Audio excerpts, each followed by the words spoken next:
Hey dudes, Silvite Soltis here, and today I'm happy to give you the final installment of Dungeon Sets 101, my guides for how you can get your class's original dungeon set in World of Warcraft Classic.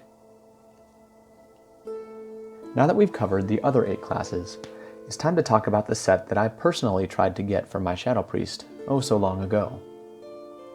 A set that looks so sinister and shadowy, you'd think the character wearing it had just drained the soul from a poor NPC mob and crushed its essence into a tiny little shard. Yes, today we're talking about my personal favorite of the dungeon sets, the Warlock's Dreadmist Raiment. Let's get started.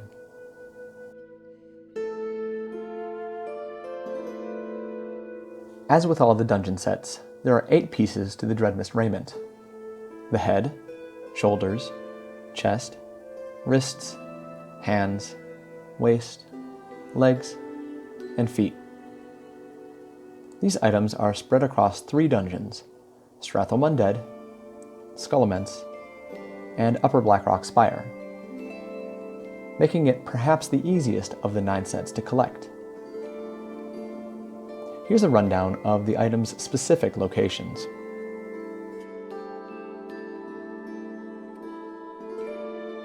Now that we know where to go and which bosses to focus on, let's get into some more specific detail, shall we? As a warlock seeking out the Dreadmist Raiment, your first step has absolutely got to be Skullamente.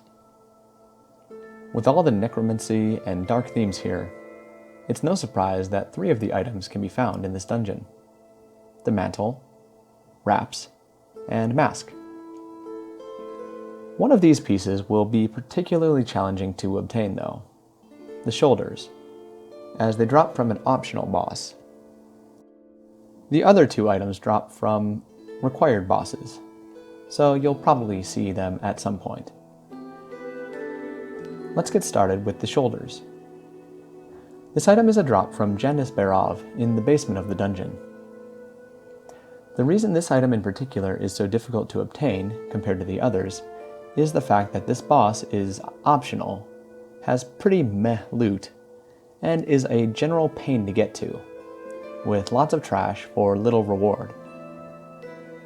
However, she is required for a quest chain, so your best bet is to try and get people in your group that are completing the Kirtanos questline from Eva Sarkov outside the instance. As a warlock, this fight is incredibly simple. She casts a curse and spawns illusions of herself that are immune to magic damage. So, run around and try to help by smacking the illusions as they spawn.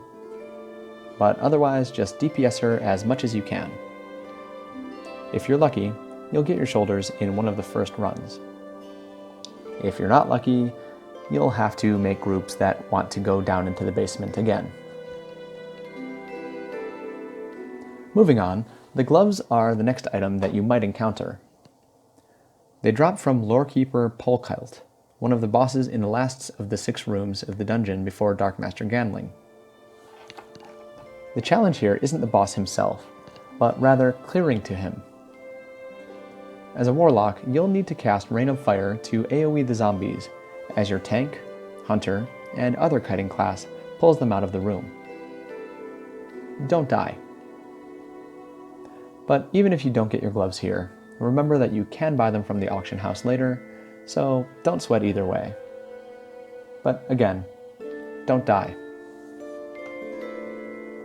Finally, the last boss of Skullamente, Darkmaster Ganling, drops the helm that you're after. Again, as a warlock, there's not much to say about this boss that hasn't already been said. Mind the teleport, and kill ads in the rooms as fast as possible if you do get ported. Also, remember to cast a soul stone on one of your party members, preferably the healer, before this fight, as it can be the difference between a messy wipe, a wipe that can be recovered quickly, or a kill. When the Darkmaster falls, pick up that sweet, sweet mask and proudly put it on. You're looking badass already. Next up on the chopping block is Stratholme, particularly Strat Undead. Like Skullamente, there are 3 set pieces you could obtain here: the belt, sandals, and leggings. For this reason, you could choose to run this dungeon first, or mix and match your dungeon runs. It's completely up to you. Let's start off with the belt, since that's the first item you're likely to see. If you're lucky, trash mobs throughout this dungeon will drop it, but you're most likely to see it come from the humans spread throughout the city streets.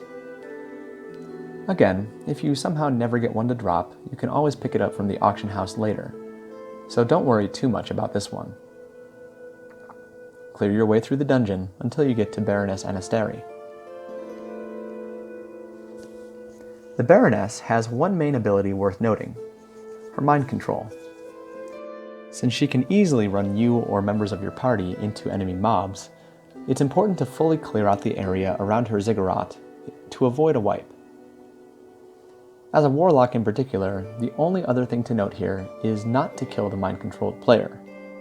So don't dot them up, no matter how tempting it might be. Kill her, loot your boots, and move on. The final item to collect in this dungeon are the leggings from the final boss of this dungeon, Baron Rivendare. Again, there's not much to say for warlocks. Put a soulstone on your healer, stand at max range to DPS, and make sure you help to kill the skeletons whenever they spawn, as they'll eat your healer otherwise. Pull off this guy's pants when you're finished, and rejoice when you put them on yourself.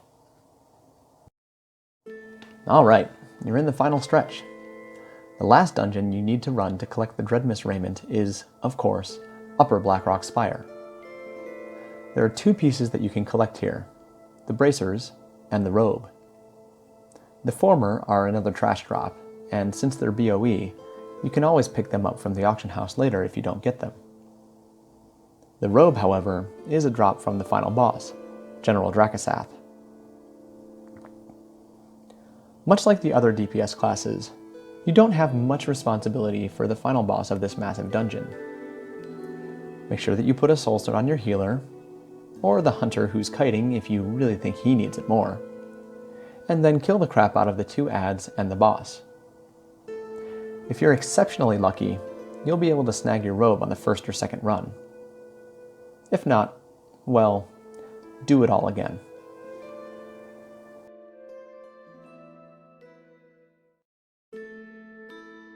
Thanks for taking the time to watch this final installment of Dungeon Sets 101, and good luck collecting the Dreadmist Raiment. Personally, this is my favorite of the dungeon sets, so it was nice to save it for last, since it gave me something to look forward to. As a final note, remember that you can pick up the BOE items that you missed along the way from the auction house if you somehow manage to get all of the BOP items first. So no worries if you never see them drop. If your experience is anything like mine was back in the day, the real challenge will be Jandis Barov. But anyway, that's it for today. If you liked this guide or found it useful, let me know by leaving a comment down below, as well as subscribing to my channel. Check out the written version of this blog over on Blogspot, as well as the other written guides I have over there. Follow me on Facebook and Twitter for updates about streaming, content releases, and more, and consider supporting me over on Patreon as well, if you're into that sort of thing. Thanks again for watching, good luck with your dungeon sets, and as always, take it easy guys.